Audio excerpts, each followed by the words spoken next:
Reclaim is a podcast for women, by women, on conversations that matter, with your host, Thais Sky.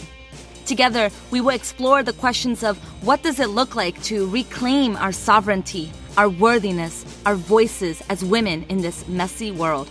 No topics are barred as we offer roundtable discussions on life, spirituality, politics, and what it means to be a woman in the modern age. Let's do this.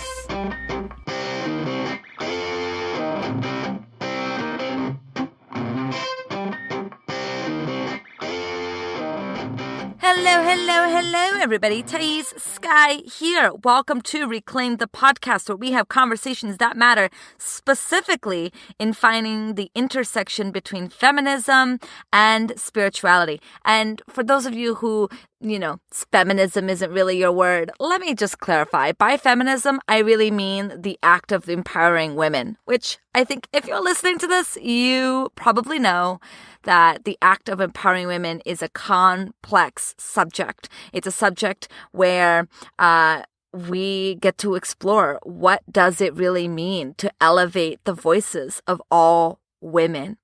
Feminism to me is not about equality per se, because it would be really, really great if men, women, and everybody, got paid the same. That would be awesome. And that's just the basics. That's just the foundation. And we need to get there.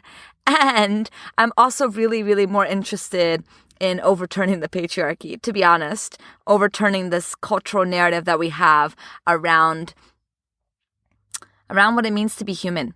I want to see it completely remodeled. And so in this podcast, we explore these intersections, and sometimes the conversations get a little tricky and there's a lot of righteousness. And then sometimes I step back and I appreciate how little I know and how diverse the viewpoints are and how important it is to be able to sit with the diversity of all viewpoints. I'm realizing more and more and more that it's not about settling into a belief, right, and landing there and being there, but it's really just about settling into the body.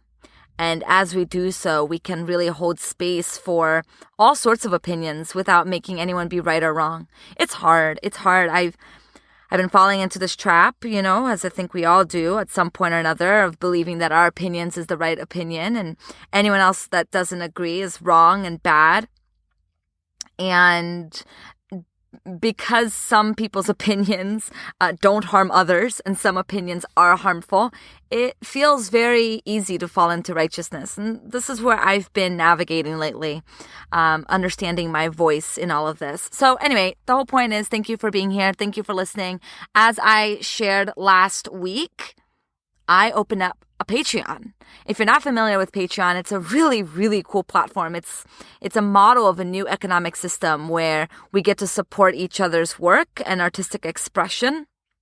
And if you go to patreon.com/Thais Sky, you will land upon my Patreon, which I am inviting you to do as a way of supporting this work. There's a lot of work that goes into creating a podcast, and I would love for the podcast to be self-sustaining so that I can create an even better, vivid experience for you all. So if you're enjoying this podcast, if you're enjoying the conversations, if, this is something that you tune in every week, I invite you to pledge. You can pledge as little as $1 a month.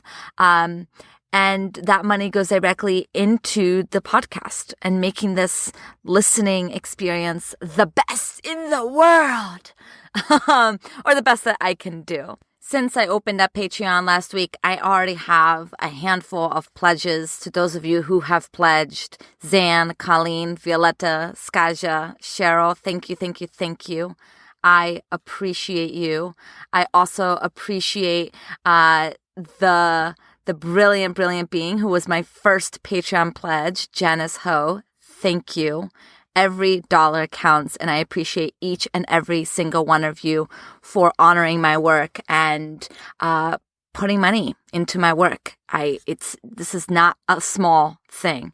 I am so tremendously honored. The cool thing about Patreon is that if you sign up for Patreon, you get access to my podcast episodes a day early.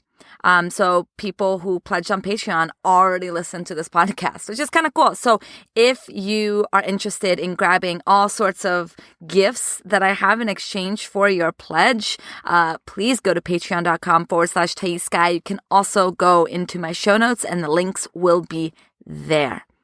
All right? Got it? Capisce? Capiche? Okay. So this week and next week, I'm featuring yoga teachers. This week, I have the honor of interviewing Jessamyn Stanley. Next week, I have the honor of interviewing Christina and Dorcas, two women that I truly respect from my home studio. This is the studio that I got my yoga teacher training at. This is the studio where I first fell in love with yoga. And so these 2 weeks are really special because I wanted it to be back to back so you can see the juxtaposition. You can see the difference in thoughts and opinions and expression. Yoga and the yoking of yoga, right? The spiritual experience of yoga is so diverse. There are so many thoughts around how we can use this practice to elevate humanity, to elevate ourselves. There are so many problems in the yoga community, in the yoga industry, particularly as it relates to capitalism, as Jessamyn will dabble a little bit in this interview. And I'm not quite ready to share my thoughts on cultural appropriation in yoga yet. I sprinkled it in a little bit in this conversation that I'm sitting with and I'm thinking about this a lot. I can't share yet, even though I've actually gotten people people have emailed me asking me specifically about my thoughts around it because I don't really know yet. I haven't really landed on what any of it means yet. I loved teaching yoga. I taught yoga for 6 years. And when I moved to Los Angeles, I taught here and there, but I never taught at a space, at a studio. And that wasn't intentional. I was just so focused on building my online business and my platforms there. And then I was busy growing a networking company that many of you know, Amplify. And then before I knew it, 2.5 years have gone by and I still don't really teach yoga. And I really miss it. And I really want to go back. And yet I'm going back to school in just a few weeks to get my master's in clinical psych. So right now is not the time for that, which is great because then I get to really settle and land in what it feels like for me to teach yoga in a way that's good, in a way that honors what I know and also honors my deepest desires. So these 2 weeks are good, are juicy, are an invitation for you to explore your own relationship with yoga and what it means to be a yogi. Okay? So let me introduce to you Jessamyn Stanley. Jessamyn Stanley is a North Carolina-based yoga teacher, body positivity advocate, and writer. Her eponymous yoga lifestyle online platform attracts thousands of followers daily, and she regularly contributes to a number of esteemed print and online publications. Jessamyn has been recognized and featured by a wide range of international and national media outlets, including Time, Good Morning America, Al Jazeera English, The Huffington Post, Self, Glamour, and New York Magazine. You can learn more about her by going to JessamynStanley.com. You can follow her on Facebook and Instagram by going to My Name is Jessamyn. In this conversation, we talk about cultural appropriation, body positivity, and I want you, as you're listening to this interview, to think about your own relationship with your body and with yoga. You know, what does body positivity mean to you? Where have you not treated your body with the respect that it deserves simply because it doesn't look like how it should look like? You know, what is your relationship with the practice of yoga? You know, what have you been taught about yoga? And do you find that the studios and places that you go to are appropriating the culture of yoga? Why or why not?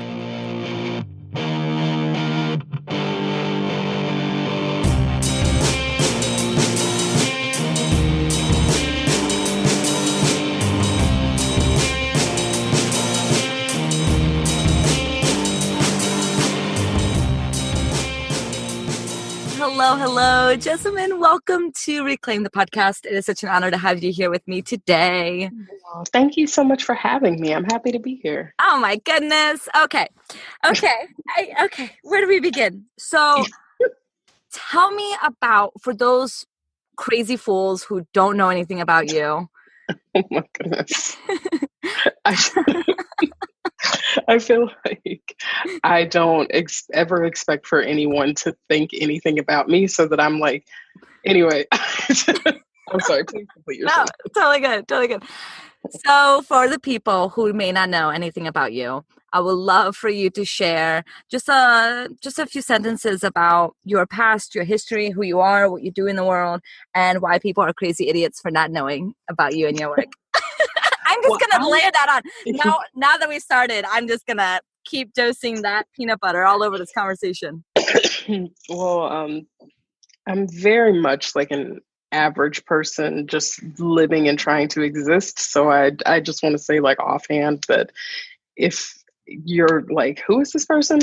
I feel like I would be coming from that perspective, so I think it's not an issue. But I am a yoga teacher and a writer, and I started practicing yoga during a period of depression, and it has really allowed me the clarity to understand that there are ups and downs in life, and that in order to live happily and fully, you must sort of roll with those ups and downs. And because I am fat bodied and because I am Black and queer, I think that that makes a lot of people feel a little bit more represented within the yoga world to have me sort of existing openly.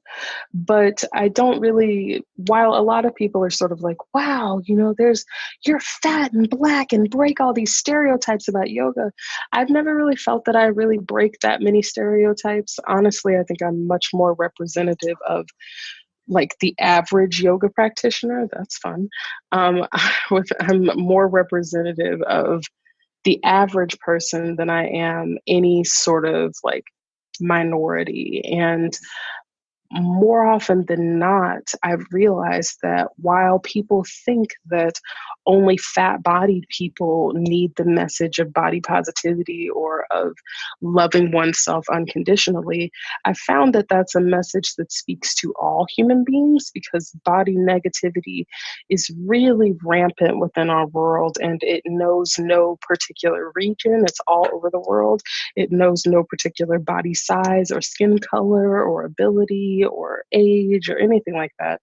And I do think that there is a link between yoga and body positivity, but for me, I don't even really focus so much on either of those things. I'm just about learning to exist fully and happily every single day. I hope that that summed up Yeah, what you no, were asking. that was great. Thank you. I feel like while it's true that in the yoga world, you may be part of the majority in the yoga online Instagram world. It Mm-hmm. seems like there's one narrative that's being painted, and that you have to look a certain way. You have to be skinny, you have to be white, you have to be tall, you have to be Totally. probably have a background in gymnastics and Totally. dance in order for you to succeed. And yet here you are, really taking up space. And I'm curious what that experience has been like for you, because I know that so many people, when they see themselves in the mirror and they want to take maybe a photo of themselves, all these voices come up within them saying, no, you can't, because you don't look like that. Yeah, I mean, I would say that that experience is the same for me. I have those voices just like anyone else. And I also think that I always call it the yoga industrial complex, this monster that's like really based more around people purchasing things than actually practicing yoga. It's not really any different than any other part of like the marketing world. And in so many ways, they are just marketing yoga in the same way that you would market literally fucking anything. Like you'd market clothing or makeup or whatever.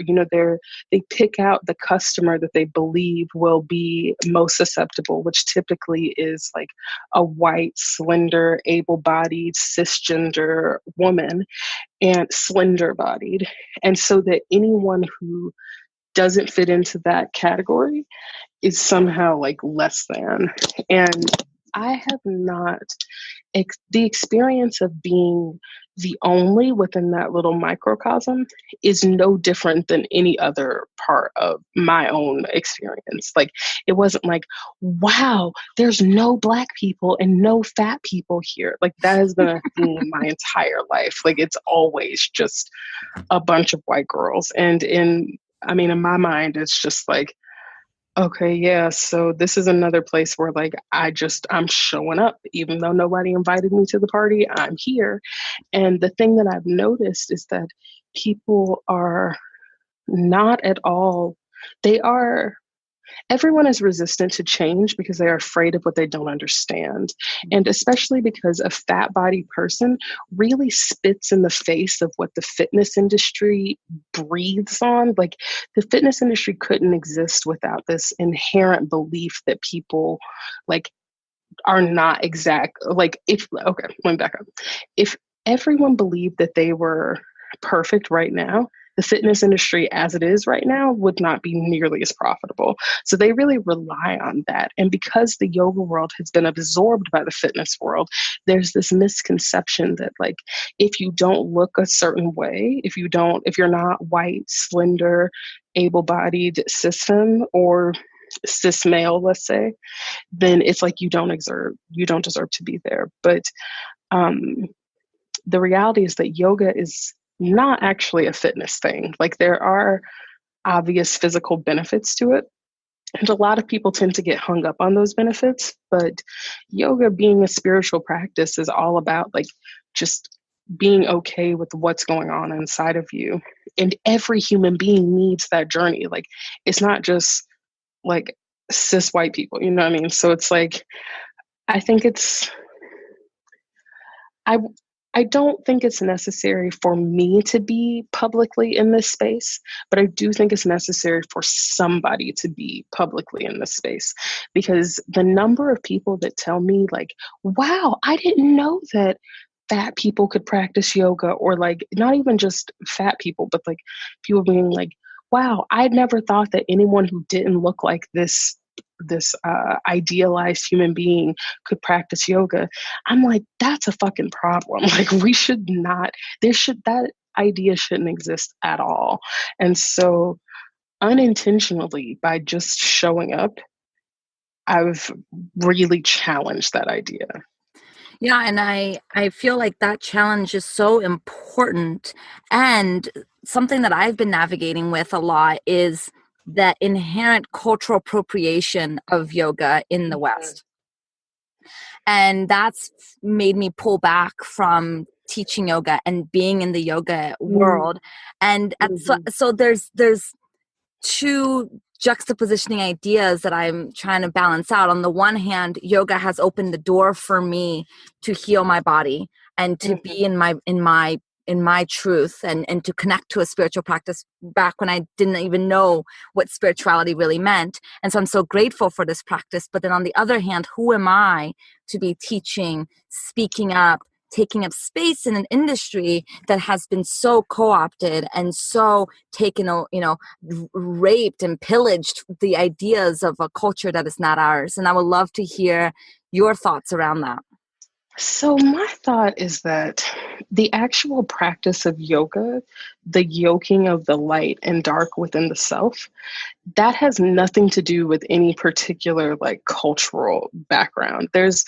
I heard a guru say one time, just because the sun rises first in India, do Indian people own the sun? And that's the same thing with yoga. Like, because yoga sprang up in this area, there's no ownership of that concept, because those truths have been understood by humans on many different continents over time.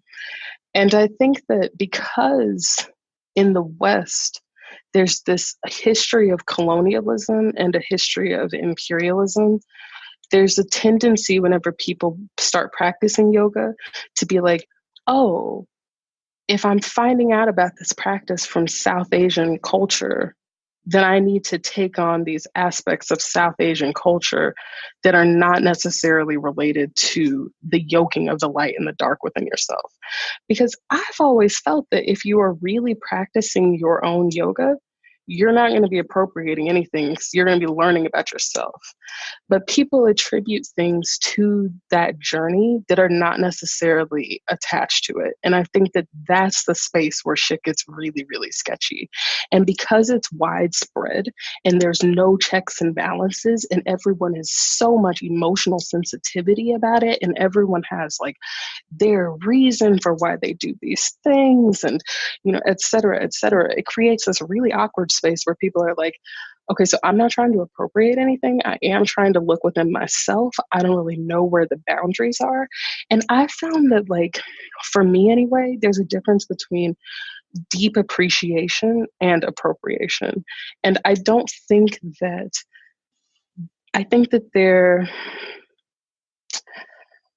I'm trying to find the best words to use. I feel like there is a way to be respectful of something and simultaneously not think it belongs to you. So like I can read ancient Hindu texts and not be like, oh, this is not my culture. Like this is the background of it's not. Like it's just not. And there's no reason to act that way.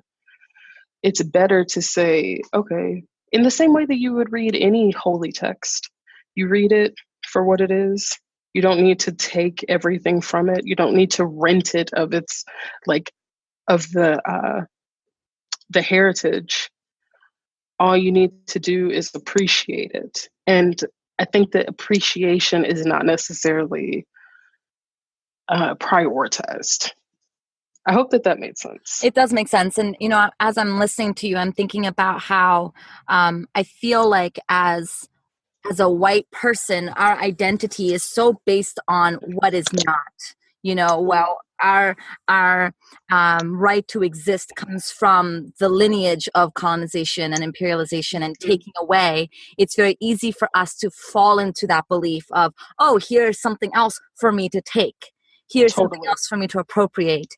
And if we come from an identity and a rootedness of our ancestry and our heritage and who we are and who we are not, it may be easier for us to then understand that line of appreciation and appropriation. So I really appreciate your perspective there. You know, it's funny because I have said before, like, it's the reason that I'm so sensitive to this issue coming up. Is it coming up because I, as a Black person, specifically as a Black woman, have had so many aspects of my identity appropriated by white people that I see it and I'm like, oh shit, that's what I'm doing, you know? And the thing is, we all are constantly like, our shit is always bleeding together. Like this is the reality of the world that we live in now. And I think that because for white people, because there is no dialogue about this, it's like people don't even know how to discuss it. And I think that dialogue is the yoga, you know, so that's why I always get tripped up, because I'm like, the work is where you don't want to put it. The work is in understanding like this history and the heritage and actually coming to terms with shit.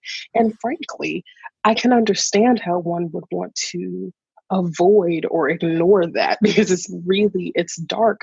But that's the yoga, you know, the yoga is not like how many saris can you buy and then maybe you'll be like practicing yoga, or like how many trips to India does it take before you become like a yogi? You know, it's like, it's not about that. It's about actually coming to terms with your own baggage. Yeah. And it's been interesting for me because I'm Brazilian. I was born in Brazil. I moved to the United States when I was a little girl. And so I've been doing a lot of studying and understanding the history of Brazil. And so something about like the carnival. The carnival is inherently Brazilian. So if it's happening in America, that's, you know, in many ways cultural appropriation or cultural appreciation, depending on who we do it. But you can see that it's not an American culture. It's a Brazilian thing. But in and of itself, the carnival comes from, and the dance samba comes from Africans. It does not come from the Europeans who came to Brazil. And so it's the same thing, that the appreciation of the carnival, at what point is it taking something that is now your own as a white person, and then at what point is it the appreciation of a culture? It's such a fine line to dance. Exactly. And we've got to have these conversations. We can't just duck out just because it's uncomfortable or because we don't have a black or white answer. Exactly. I think that looking for the black or white answer is kind of the problem, because like there is no black or white answer. The reality is that there's a yes and a no, there's a maybe. It's going to look different to every single person.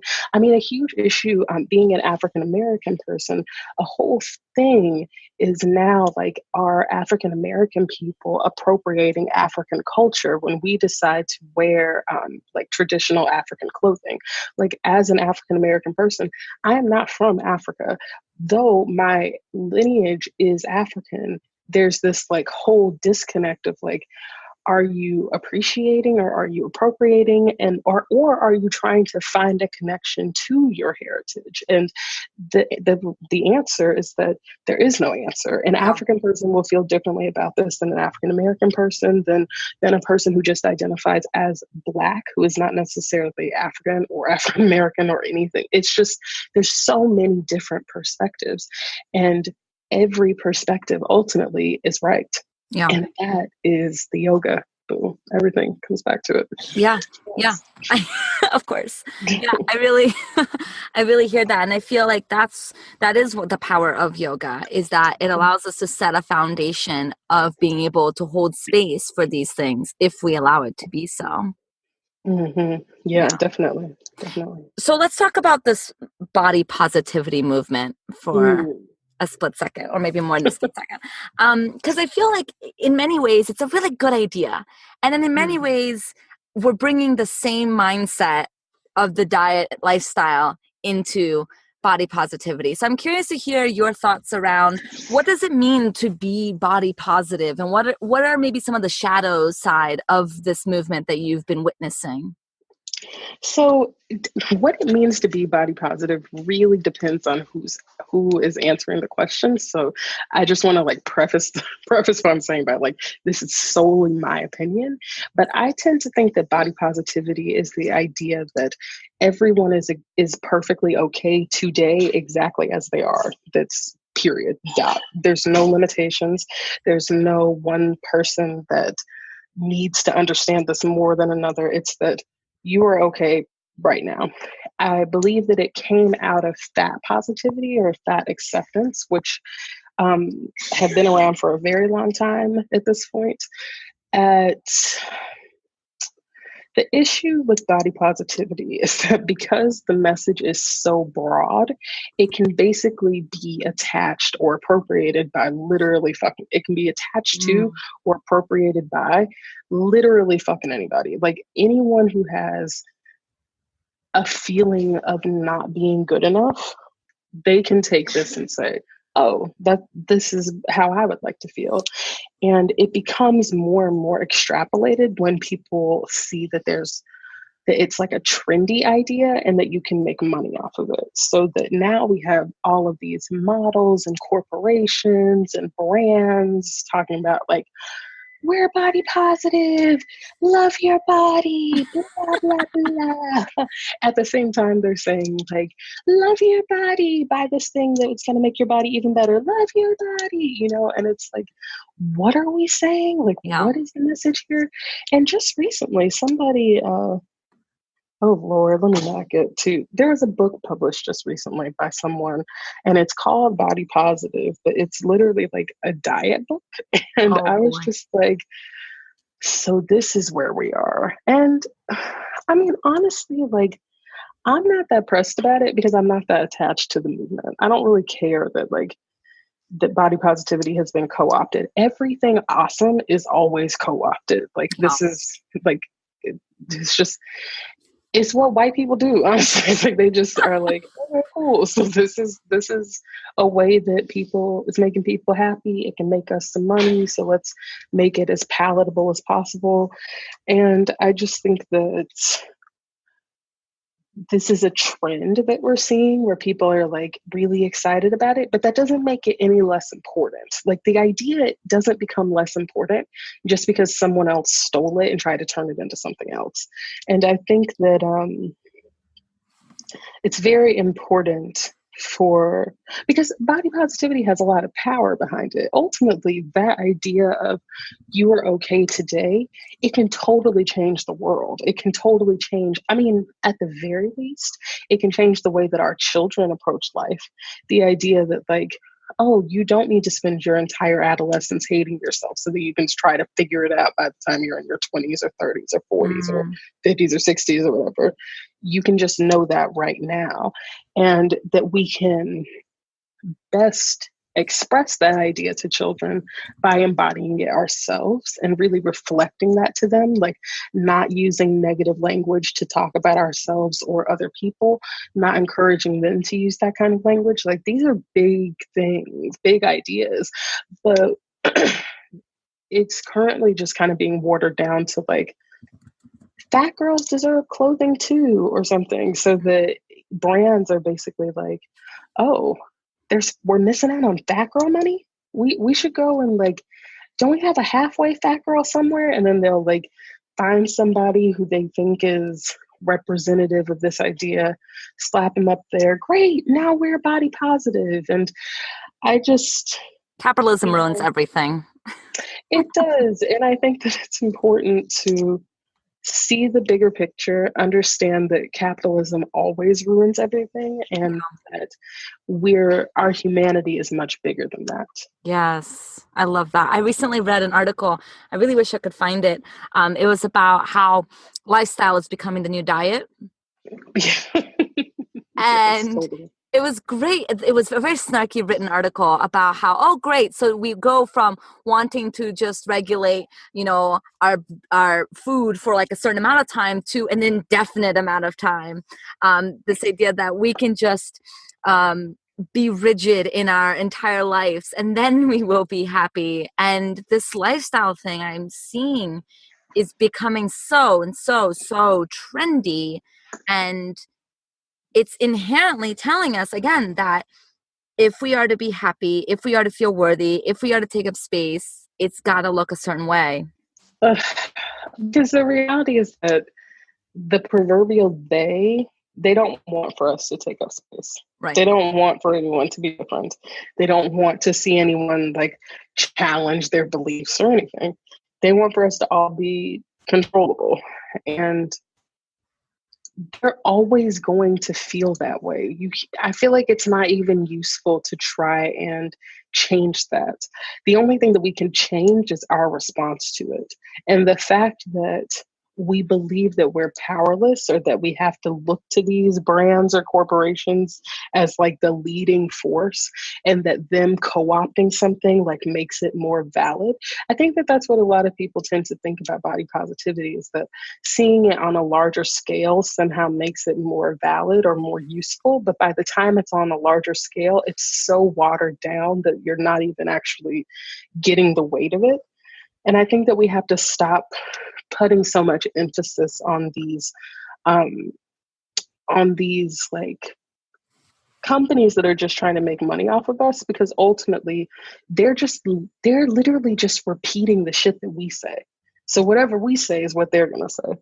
They might not immediately do it, but they will eventually do it. And understanding that power is so key. Yeah. So what inspired you to write a book and to put a book out into the world? Because there's one thing to be talking about this and to be attending yoga class and to be teaching yoga, and it's a whole other kind of bold and incredible thought process that goes into, you know what I should do? I should put the book out in the world. Yeah, I don't know if I had even really considered it as being, like, that interesting. The main thing for me was that I've received so many questions over the years of people being like, oh my God, Jessamyn, I see how you started practicing yoga. How do I start practicing? I've always wanted to do it. How did you start doing it? Blah, blah, blah. And I would always be like, how the fuck am I supposed to answer all these emails? Like, I do not have time to sit here and answer, because you're not just asking, like, what mat should I get? What studio should I go to? What style should I try? You're asking, how did you person who looks so different from the norm decide to break away from what everyone thinks of you and live this practice. And I can't just sum that up in a couple of sentences. I have to go back. I have to tell you about my childhood. I have to tell you about my adolescence. I have to tell you about when I was in college. And eventually I was just like, oh my God, I should just write a book. And I was like, cool, I'll write a book. And then the next time somebody sends me this question via email, then I can just be like, you need to go to Amazon.com and type in everybody yoga, and then you will have your answer. And you can get compensated for your emotional labor. I am less concerned about that and more concerned about the fact that this question is even being asked of me, because that was a huge thing for a long time. I was like, why are people even asking me this? Legit, if you just typed in that question in Google, there are thousands of resources about yoga. Like, why the fuck are people asking me? But then when I would type in, how do I start practicing yoga? It was so confusing. I would be like, I know about yoga. And I'm trying to figure out, like, is it a religion? Is it a physical thing? Do you have to have tons of money? What style is the best? And I was like, somebody just needs to answer these questions in layman's terms so that anyone who's ever wanted to get into it has a starting place. Yeah. So what's your vision for the yoga world or the yoga industry or the conversation of yoga in a global scale? What would you like to see? I think that the yoga industrial complex is fundamentally flawed because it puts an emphasis on yoga as a capitalistic pursuit as opposed to a spiritual practice. And as a result, it's so not in accordance with what yoga actually is. Yoga has nothing to do with money or making money or like convincing people to do things. I think that the yoga industrial complex is just a trend, and I think it will end in the way that all trends end. And I'm not that concerned about it. I don't care, I would have to say. I don't really see a future for it or have any feelings about it. I do think that there's an opportunity with social media to communicate what a yoga practice actually looks like. And I find myself that's like my singular motivation with social media. Without this motivation, I probably wouldn't continue using it because I just don't really think that it's a good idea for yoga practitioners, honestly. Everything. But I think that if you can show people that yoga is not about these gymnastics yoga poses, it's not about obsessing over alignment, or that the strength of your practice is not in how well you can handstand on the beach, that's a way to get more people to practice yoga. Because I think that what the yoga industrial complex lacks fundamentally is a actually good reason for why people should practice yoga. Like, why my thought with people who are like, oh, I want to open a yoga studio, or I want to have this yoga business because more people should practice yoga. Why should more people practice yoga? Like, what's the reason for that? Is it because you would make more money if more people come to your studio? Is it because you would make more money if people would buy your leggings? Because that's not a reason. You can get people to join any kind of fitness studio or buy any kind of athletic clothing. But a reason for people to practice is so that we can all be cultivating this sense of compassion within ourselves, and that we can reflect that sense of compassion into the world. Because imagine if we lived in a country where the search for compassion within the self was valued. Like, what if the president practiced that as a value? We would live in this country, the United States, would be completely different than it is now. And that, to me, is the reason. And I think that social media is the way that people are tuning in to one another. And so if we can use it in that way and really show the complexities of yoga practice, that it's messy and it's ugly, and that there's no one who should feel bad about the way that they show up in this space. The more that we can show that, the more that people will practice. And that, to me, is something worth working toward.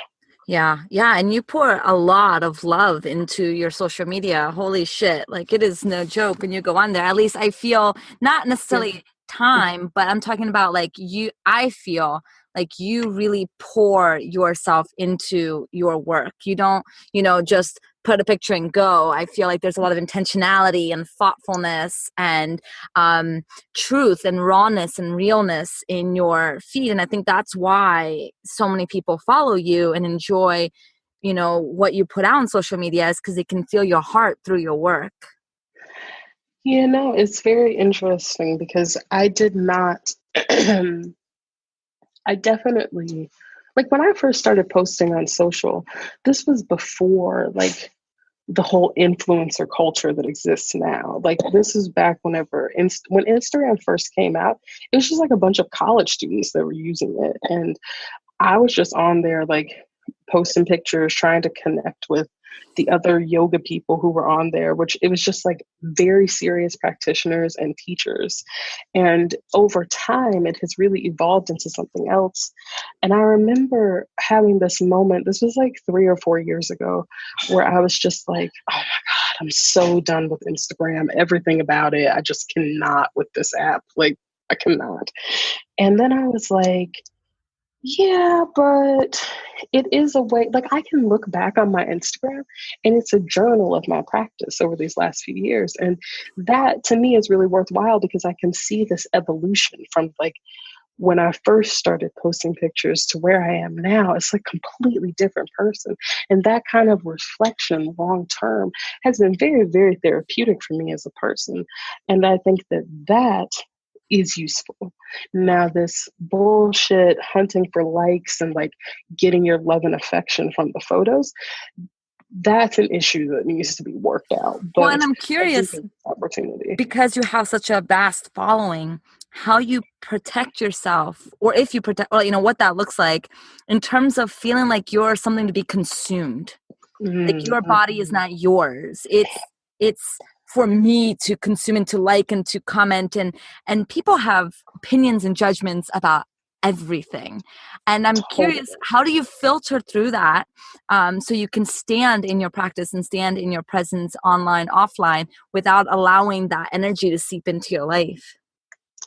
I just really have like a lot of checks and balances in place, some of which that fail, but it's just constant vigilance. Like I really try not to like even read comments as much as I want to. And if it's something that like if I'm expressing an idea that has deeply provoked me and I'm curious if it's something that's provoked other people, then I might read the comments. But in general, I just try not to because it's very emotionally distracting just living your life, having to deal with like the opinions of completely random people. Even if the opinions are positive, even if people are expressing love or happiness, it's a lot to take on energetically. And I find that I can't be present for the people who are in my life if I'm really hung up on that. And so it means that I just have this deep detachment from social. Like I don't even really use the apps unless I'm using them for like I like to thumb through my Instagram because the only people that I follow are like my students and people that and like Beyonce and my friends, you know what I mean? Like, so that's interesting, but I don't engage with it outside of that. I don't utilize just random things. Like I really try to keep everything at arm's length because I'm very concerned about this age that we're moving into where people are so emotionally detached from their regular lives and they're like totally plugged into all this fake shit because the damage has been done. This is the world that we're living in now. Like it's already happening, but I feel very blessed to have been raised for the most part without that. Like this has only been within the last decade of my life that it's even been a concern. And so noting that and really trying to like see where things are seeping in a negative way, it takes a lot of work and it means I have to be on guard all the time. And especially living in a town that is very, I live in a large town by the standards of North Carolina, but it's not even like one of the largest cities in the state. And it's definitely like very small on the national scale. Living in such a small town means that there are external influences in my day-to-day life that can be difficult to, like people thinking that they know me at the grocery store, or thinking like that they can, you know what I mean? It's like people feeling this kind of connection to me. And it means that I have endless awkward interactions with people that I don't ever know how to be around, and that I have put so much effort and emphasis on my family and on my close friends, and really valuing those relationships in a way that I didn't before. Because otherwise, if I didn't have that, and most importantly, putting the entire, like all emphasis over everything on my yoga practice for real, not in like the yoga practice that I show to other people, but in the practice that is happening every single day, not just on my mat and in every moment of life, that's how I'm able to be guided in this way. But I notice when I slip in vigilance, I notice when my practice slips, and it is immediately evident to everyone around me.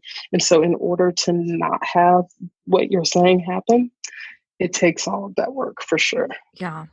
Yeah. I've made a commitment a few months ago to unfollow everybody on Instagram. And I joked that I'm like doing like what Beyonce did, because Beyonce doesn't follow anyone on Instagram. And so my friend joked, and she goes, well, you know who you should follow then? You should follow only one person. And so I follow now only one person, and it's Beyonce. Beyonce? Yes. That's beautiful. That's fantastic. And it makes me so happy. And that is life. Really. And Beyonce is like, yep. Yeah. Thought so. I mean, like, she is, I don't know if I would categorize myself as a Beyonce stan, because I think that I just don't think that I have the level of adoration required, but in terms of respect for another human being, I have it in spades. Yes. Yes. I love that. So I would love to know, what are you currently facing on your yoga practice that is, that's challenging for you? Where are your edges right now? Oh, so many things. I mean, really, like, just. I mean, being imperfect human, I know. It's like. Well, I mean, I'm trying to think of the best way to put an umbrella over it. I think that the biggest thing that comes up for me over and over again is the idea of fear, that I am so afraid constantly, and that all of these other emotions are born out of fear: jealousy, rage, sadness, angst, all of these things that I have come to rely on, and that I will run toward those emotions. I have no issue feeling jealous or feeling anger or saying how so-and-so is trying to make my life worse. I have no issue doing that, but it's difficult for me to acknowledge the fear that's coming underneath it. And that internally, it's like I am a child who is afraid of their own shadow. And that this is something I've been feeling possibly since I came out of the womb. And if not, then when did it start? And so that idea, and seeing it come up so much, just always it's there, has been huge for me, for sure. Yeah. What about you? Ooh. Ooh. No, I mean, that's like a real thing. I know it's a real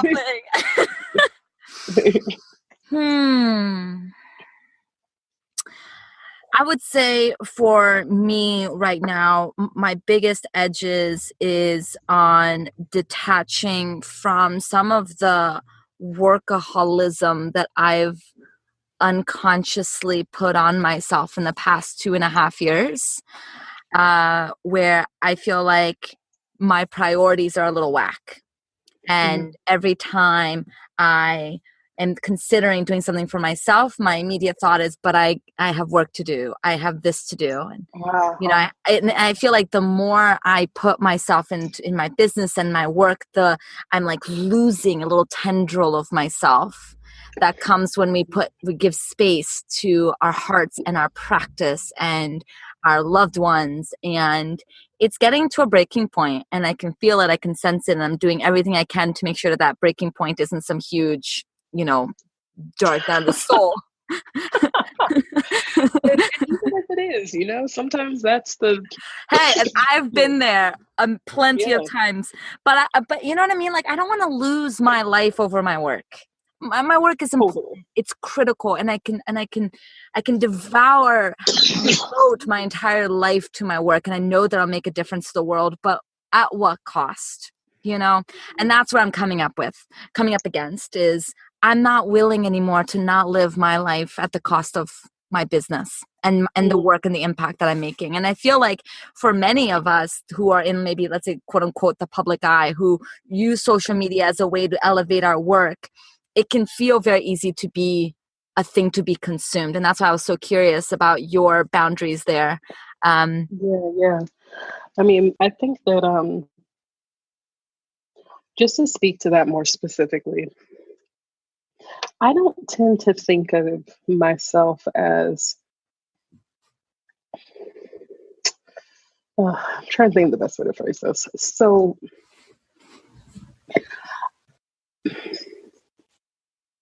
I, I feel like I teach yoga because I have been called to teach. I would not have done this had the universe not explicitly asked me to. I was on a completely different path. I literally had to be convinced to be a yoga teacher. And it's only been in living the practice of teaching that I've seen where and why people are asking me to do it. But generally, I think that if there comes a day where I don't need to do this anymore, then I won't do it anymore. And I'll move on, I'll do something else. So there's this like inherent separation. I don't really feel like I'm showing up like, okay, guys, I've decided to be an inspirational body positive yoga teacher and like Yeah. come and enjoy my wares. Like, Yeah. if you're not into it, then don't get into it. Like, Yeah. I don't really care. Yeah. But I think that, excuse me, that as a teacher, yes. Now, when we start talking about like being in the public eye for any other reason, like being working with brands, doing any kind of commercial work, it is very much like you're in a stable of horses and people pick you out whenever they want to ride you, and then they put you back in the stable when they're done riding you. And it can feel very, I don't want to use the word abusive because I don't think that it's not that serious, but I do think that it can be very difficult to deal with. Yeah. And that is something that I would say is comes up quite a bit in my own practice for sure. Yeah. I too felt a call to teach. I stepped on a yoga mat. I took my first vinyasa class and I was like, this is it. I'm teaching. I'm teaching this. This is it. And I didn't have a rhyme or reason to it. And to me, that I didn't need to. That was it. I was supposed to teach. And I've had astrological readings and conversations with people who apparently can see more things than me, who knows, and they all said you have the chart of a teacher. You are here to teach, and if you stray too far from yoga, life will bring you gently back. And that's so fascinating to me because I don't want this. I've tried to move on from it because I'm a white privileged woman who lives in Los Angeles. You know the yoga industry here in LA. Like, I don't want to be in this conversation. I go to the studios. I see what it's all about. I don't want anything to do with it. And yet, even just here, sitting with you, talking about this, I'm like, damn, I miss it. Yeah. Damn, I'm a teacher. I am a yoga teacher at heart. So, damn it, fuck, thanks. I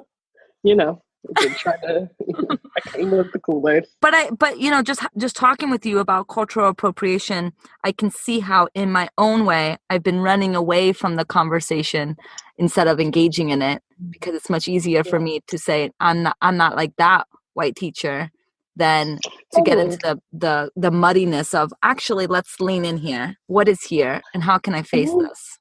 I've heard so many people say like, okay, well, I do yoga, but not with the spiritual stuff because like I can do the physical parts of yoga, but I don't want to get into the spirituality because I don't want to I don't want to appropriate culturally. And my thought is like, what part of yoga is not spiritual? Like, I'm always confused. I'm like, I feel like everything about yoga is spiritual. And it's because we have this like black and white idea of what spirituality is. You know, the idea that like spirituality is intrinsically linked with religion and culture, and that if you are engaging with that, then you're engaging with something so much more. And I do think that religion and culture can and frequently are a part of each individual person, but spirituality is everybody, everybody. Like there's no everybody. Like if you are here, then you are a spiritual being, and it's rewriting that narrative is definitely part of it. Thank you. Oh, thank you. So any final thoughts? Any last minute, maybe not last minute, last shares before we wrap up this conversation?